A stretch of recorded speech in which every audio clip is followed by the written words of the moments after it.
وما علينا إلا البلاغ المبين. ہماری ذمہ داری تو بس صاف صاف پیغام پہنچا دینا ہے. صدق اللہ العلی العظیم. السلام علیکم ورحمۃ اللہ وبرکاتہ. معزز شائقات و شائقین سچا پیغام، آپ کے پسندیدہ علمی، ثقافتی اور سماجی چینل کی نورانی محفل میں آپ کا استقبال ہے. اہلا و سہلا مرحبا. واٹس ایپ کے ذریعے ایک بہت ہی سبق آموز پیغام موصول ہوا. مناسب معلوم ہوا کہ آج کی مجلس میں اس کو آپ کی خدمت میں پیش کیا جائے. ملاحظہ فرمائیں اور اس سے سبق حاصل کریں.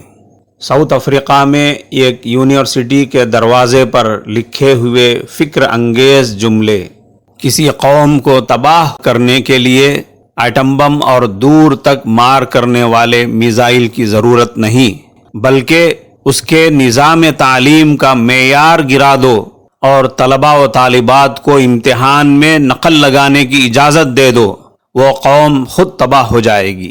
ایسے ناکارہ نظام تعلیم سے نکلنے والے ڈاکٹرز کے ہاتھوں مریض مرتے رہیں گے، انجینئرز کے ہاتھوں بنائی ہوئی تعمیرات تباہ ہوتی رہیں گی، معیشت دانوں کے ہاتھوں دولت ضائع ہوتی رہے گی، مذہبی رہنماؤں کے ہاتھوں انسانیت تباہ ہوتی رہے گی، ججز کے ہاتھوں انصاف کا قتل ہوتا رہے گا.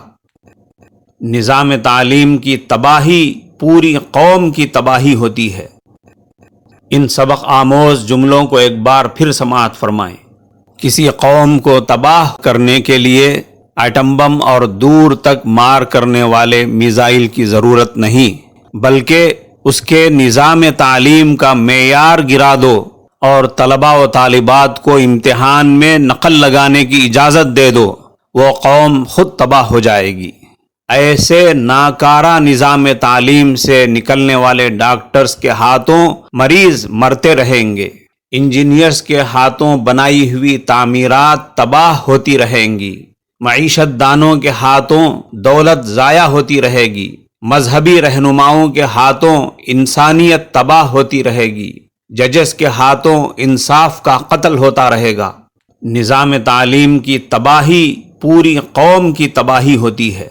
اب آپ کمنٹ باکس میں یہ تحریر فرمائیں کہ آپ نے اس پیغام سے کیا سبق حاصل کیا، اور اسی کے ساتھ یہ بھی بتائیں کہ ماہر ڈاکٹرز، ماہر انجینئرز، ماہر ٹیچرز، ماہر اور کامیاب معیشت دان، مخلص اور دیانتدار مذہبی رہنما اور ایماندار و انصاف پسند ججز بننے کے لیے کیسے نظام تعلیم کی ضرورت ہے.